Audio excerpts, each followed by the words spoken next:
Assalamualaikum warahmatullahi wabarakatuh. My name is Yuda Hafid Elan Meunasa. My student number 61014189097. I'm from Physical Education International Class 18, Department of Physical Education, Faculty of Sports Science, Universitas Negeri Semarang. I will present to material about attitude to sport. Definition.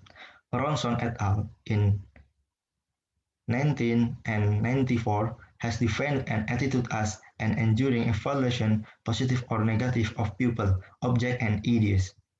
Based on the definition above, we can pick out important features of attitude from this definition. The first, attitudes are long-lasting. Once we have an attitude to sport, we are likely to stick to it. Two, attitude involves making judgment. Our attitude to sport are likely to emerge as either distinctly positive or distinctly negative. The nature of attitudes.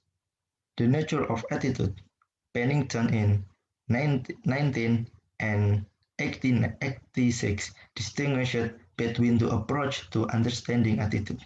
1. The functional approach. Look at why we have attitude and how adopting particular attitude can be helpful to us. 2. The structural approach. Look at the which different factors make up attitude.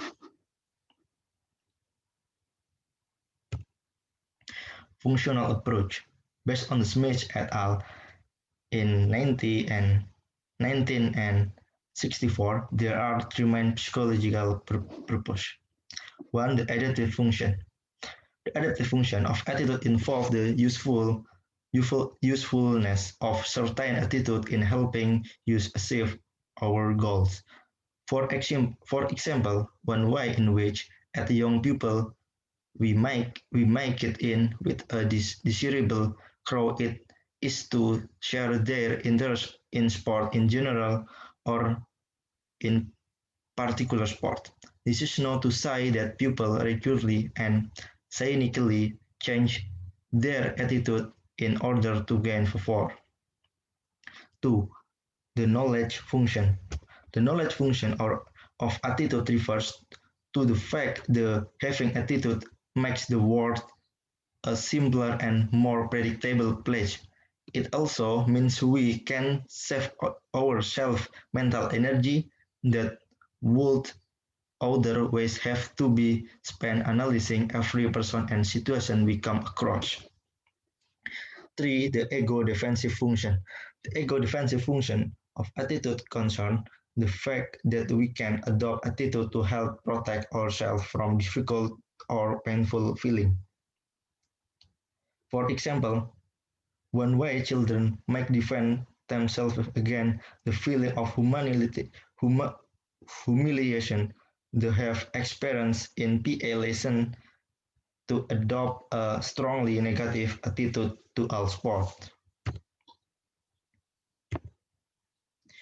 Measuring attitude. We can measure attitude directly, i.e. by asking people questions or asking them to respond to statements that describe belief, feeling, or behavior associated with the topic we are interested in. Directly measure of attitude is done three main ways. First, Likert scale. Likert in 19 and 32 developed the simpler and what has become the most common way measuring attitude. We start by producing an equal number of positive and negative statements concerning whether we are measuring attitude to. The statement can concern belief, feeling, and behavior. People are asked to respond the statement, usually on a 5-point scale, ranging from strongly disagree to strongly agree. Example of the statement measuring attitude to boxing. 1. Boxing causes brain damage. 2. I watch boxing match on TV. And 3. I find boxing exciting. You can see that item 1 refers to a belief. item 2 to a behavior, and item 3 to an emotion. These cognitive, behaviors, and affective dimensions are all included. Item 1 is a negative statement, while the other two are positive statements. In order to score this type of test, you need to give all the positive statement value of 1 until 5, 5 being the most positive. For the negative statement, you must reverse this, giving them value of 5 until 1. Each person to fill in the test can then be given a score for each item and finally an overall score which shows how positive or negative their attitude is.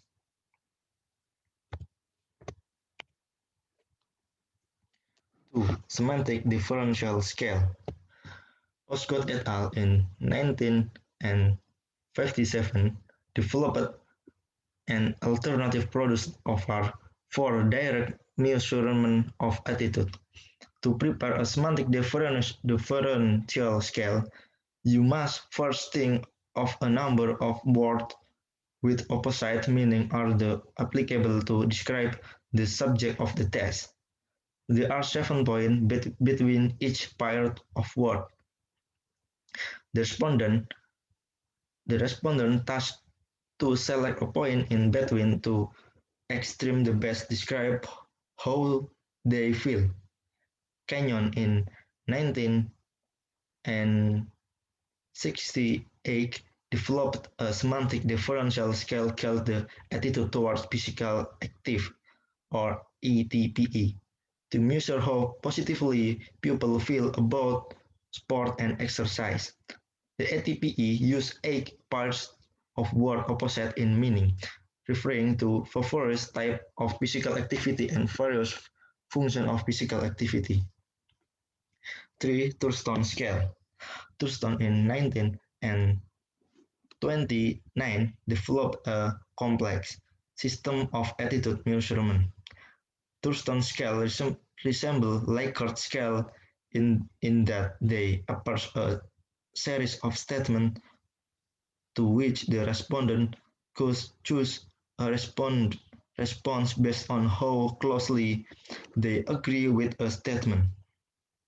However, Thurston believed that it was important that we should know just how positive or negative each statement in a scale is, not just whether they are positive or negative. The next, the formation of attitude to sport. 1. Personality, gains, and attitude. Eysenck in 1982 proposed that people high in extroversion and psychoticism tend to have pro-sport attitude. This is because, to try theorists like Eysenck, personality is primarily determined by genetics. We would expect that genetics might have an effect on attitudes.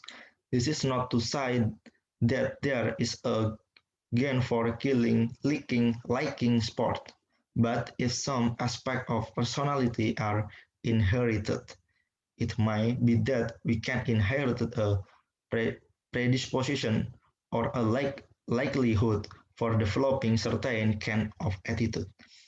Although there is a lack of direct evidence to support Eysenck's view that certain type of personality are attracted to sport. There is some evidence to genetic might predispose us to generally positive negative attitude to sport. 2. Social learning of attitude. Children tend to observe and imitate the behavior of their role models. Those children are likely to adopt the attitudes to sport they see in their parents. Children also receive powerful reinforcement in response to the attitude they express from a very early age.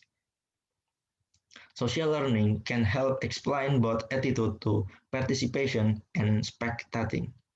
We can easily imagine a scenario where a boy observes his father intently watching a football match and cheering when Y team score. The boy would likely to copy the father behavior. 3. Parental involvement. At one extreme, parents who do not acknowledge children's achievements are clearly not giving them appropriate reinforcement. At the other extreme, it might be possible for parents to become over-involved for desire for health and physical enhancement. Currently, there is increased social pressure on people of all ages and both sexes to mainly a particular body type that is characterized by low fat mass and high muscle mass. This is paradoxical situation for psychologists. Attitude to competition. Too much emphasis on competition prevents many children from learning to enjoy sport. One of the most comprehensive survey of attitude to sport, the Miller Lite Report in 1983, found that 86% of American parents surveyed that PE teachers place too much emphasis on competition. Gervis in 1991 pointed out that problem can arise when early training overemphasizes the importance of winning. Attitude to sport and sporting behavior. Gill in 2000 says we are interested in attitude in sport psychology, not so much for their own sake, as for their influence on sporting behavior. 1. The theory of present action, or TRE. In the TRE, the factor determine individuals' intention to take part in sport, their general attitude to sport, and how socially desirable the considered sport to be. 2. The theory of planned behavior. Although the theory is effective in predicting how people would behave in situations where they have full control over their action and can behave entirely voluntarily, it is less useful in situations where behavior is highly constrained by circumstances. Changing people's attitude to sport. 1. Cognitive dissonance. Cognitive dissonance is the unpleasant sensation we experience when an attitude we hold comes into conflict with a current situation or intention. This cognitive dissonance explains how can change our attitude in response to new situation. 2. Self-perception theory. Beam in 1967 who proved that our attitudes are determined by our behavior.